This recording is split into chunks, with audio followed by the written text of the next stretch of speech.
मैं गणेश कुमार चौधरी, पंचायत वार्ड सदस्य संघ के बिहार प्रदेश अध्यक्ष, सभी प्रदेश पदाधिकारी, जिला अध्यक्ष, प्रखंड अध्यक्ष, पंचायत अध्यक्ष एवं वार्ड सदस्यगण, वार्ड क्रियान्वयन प्रबंधन समिति के सभी सदस्यगण, संगठन के सभी वरिष्ठ साथियों,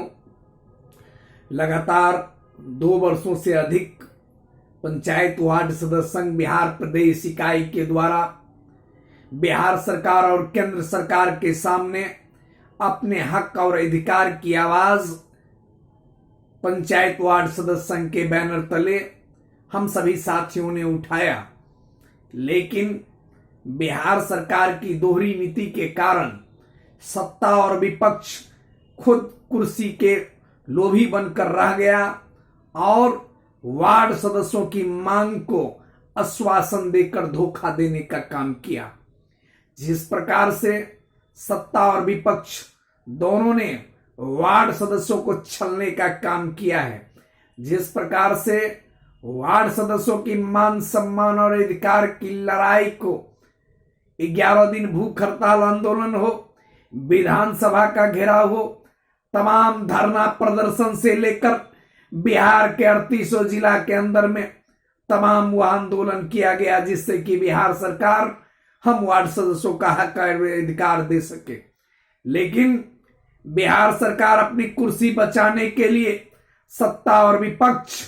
एक ही भ्रष्टाचार के अंग बनकर रह गया, क्योंकि ये नहीं चाहते हैं कभी भी वार्ड क्षेत्र की विकास हो, ये नहीं चाहते हैं कि गांव का विकास हो, ये नहीं चाहते हैं कभी कि देश के अंदर में वार्ड सभा का कोई अस्तित्व हो। जिस प्रकार से केंद्र सरकार के तमाम योजनाओं में वार्ड सदस्यों के साथ अन्याय होता जा रहा था, जिस प्रकार से वार्ड सदस्यों को छलने का काम किया गया, वार्ड सदस्यों को लोहिया स्वच्छता अभियान से दूर कर दिया गया, वार्ड सदस्यों को मनरेगा से दूर कर दिया गया, वार्ड सदस्यों को आवास योजना से दूर कर दिया गया। यह केंद्र सरकार की सोची समझी एक साजिश और रणनीति रही कि वार्ड सदस्यों की तरफ एक बार भी ध्यान नहीं दिया गया। लगातार वार्ड सदस्यों की मान सम्मान और अधिकार के लिए माननीय प्रधानमंत्री हो, मुख्यमंत्री हो, पंचायती राज मंत्री हो, सांसद, विधायक, एमएलसी हो, तमाम व्यक्तियों को पत्र हम लोगों ने सौंपने का काम किया, पत्र भेजने का काम किया, उनके दरवाजे पर दौड़ने का काम किया। लेकिन यह कुंभकर्ण में सोने वाली सरकार, यह हिटलरवादी वाली सरकार, यह सत्ते की नशा में रहने वाली सरकार वार्ड सदस्यों की मांग पर कभी भी ध्यान देने का काम नहीं किया। साथियों, जनता की हर एक मुद्दाओं को लेकर, जनता की हर समस्याओं को लेकर, गरीब गुरबे, किसान, मजदूर, नौजवानों की जिस प्रकार से आज पलायन हो रहा है बिहार के अंदर में, हर तरह से जनता को जिस प्रकार से वार्ड क्षेत्र की जनता को शोषण किया जा रहा है, उन तमाम मुद्दों को लेकर पंचायत वार्ड सदस्य संघ बिहार सरकार के, केंद्र सरकार के धोखेबाजी के खिलाफ में, सत्ता और विपक्ष के कुर्सी लोभी सरकार के खिलाफ में हम वार्ड सदस्यों ने यह तय किया कि बिहार के 400 लोकसभा सीट पर वार्ड समर्थित कैंडिडेट उतारने का संकल्प लिया है। साथियों, पंचायत वार्ड सदस्य संघ बिहार प्रदेश इकाई के द्वारा वर्तमान में मुख्यमंत्री से, पंचायती राज मंत्री से, तमाम विभाग के पदाधिकारियों से हमने मिलने का काम किया। हमें आश्वासन देकर 2 चरणों के चुनाव में आश्वासन पर आश्वासन देकर सिर्फ रोकने का काम किया गया। मुझे यह ढारस बनाया गया कि आपको वित्तीय अधिकार प्रदान कर दिया जाएगा। लेकिन जब कुछ दिन पहले हम जब वार्ड सदस्य संघ के 5 सदस्यीय कमेटी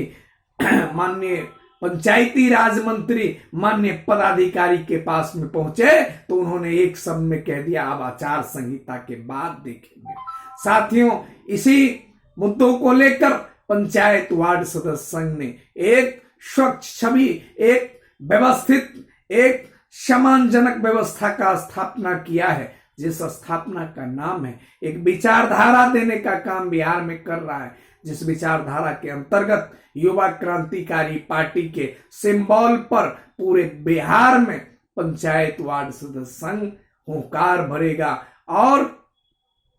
जहां 2 चरणों में हमारे प्रत्याशी नहीं उतर पाए वहां निर्दलीय प्रत्याशी एवं वार्ड समर्थित जो प्रत्याशी होंगे या नोटा का बटन वहां दबाया जाएगा। लेकिन तीसरे चरण की जहां तक बात है, हम वार्ड सदस्यों ने यह तय किया है कि तीसरे चरण में मधेपुरा में हमने अजमलाल मेहता जी को वहां से प्रत्याशी बनाया है। दरभंगा में भी कल वहां से एनआर कटेगा, वहां दिनेश प्रसाद गुप्ता जी को हमने प्रत्याशी बनाने का घोषणा किया है। लगभग में बिहार के अधिकांश सीट पर प्रत्याशी देने का काम करेंगे। हम सभी साथियों से आग्रह और निवेदन करना चाहेंगे अपने हक और अधिकार के लिए केंद्र सरकार को यह चेतावनी दें कि आपने वार्ड सदस्यों के साथ में जो खिलवाड़ किया है, वार्ड सदस्यों के साथ में जो सौतेलापन व्यवहार किया है, वार्ड सदस्यों के साथ में जो आपने अन्याय किया है, वार्ड सदस्यों का जो वित्तीय अधिकार छीनने का काम किया है, वार्ड सदस्यों के साथ में जो आपने भद्दा मजाक किया है और जिस प्रकार से आपने वेतन वृद्धि के नाम पर वार्ड सदस्यों के साथ जो सौतेलापन व्यवहार किया, जिस प्रकार से आपने अपने कुर्सी के लिए, अपने ये पद और प्रतिष्ठा के लिए आप लड़ रहे हैं, जिस प्रकार से आप दिन रात अपने पेंशन, अपने वेतन, अपने परिवार की ढांचा को बढ़ाने के लिए लड़ रहे हैं। क्या हम वार्ड सदस्यों को पेंशन नहीं मिलना चाहिए? क्या हम वार्ड सदस्यों को क्या वित्तीय अधिकार नहीं मिलना चाहिए? क्या हम वार्ड सदस्यों को क्या वह मूलभूत सुविधा नहीं मिलना चाहिए? क्या वो जिस प्रकार से बिहार के अंदर में हम वार्ड सदस्यों को दरकिनार करके सत्ता और विपक्ष ने खेल खेलने का काम किया, इसीलिए पंचायत वार्ड सदस्य संघ ने यह तय किया है कि युवा क्रांतिकारी पार्टी का झंडा बुलंद करके हम बिहार के 400 सीट पर लोकसभा में केंद्र सरकार और राज्य सरकार को चुनौती देने का काम करेंगे। हम प्रयास करेंगे जनता के हर जनता तक पहुंचने का, क्योंकि हम हर पंचायत में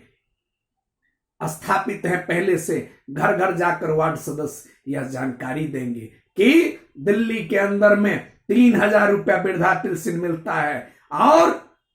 गांव के अंदर में, जो बिहार के अंदर में गरीब गुरबों को 400 रुपया मिलता है। यह कहां का संविधान है? साथियों, जिस प्रकार से वार्ड सदस्य के क्षेत्र से जनता पलायन करता है, यह केंद्र सरकार के पोल खोलना पड़ेगा, राज्य सरकार का पोल खोलना पड़ेगा कि इनकी घटिया नीति के कारण आज सैकड़ों वार्ड सदस्य पलायन कर गए हैं। साथियों, मैं आप सभी साथियों से आग्रह और निवेदन करूंगा कि जो जो साथी लोकसभा चुनाव लड़ना चाहते हैं वो आवासीय आय जातीय प्रमाण पत्र अवश्य बनवा लें और पंचायत वार्ड सदस्य संघ के ऑफिशियली नंबर पर जरूर संपर्क करें, क्योंकि पंचायत वार्ड सदस्य संघ चाहता है कि बिहार में वार्ड सदस्यों की मान सम्मान और अधिकार की आवाज बुलंद किया जा सके। जय हिंद, जय भारत, जय वार्ड सदस्य।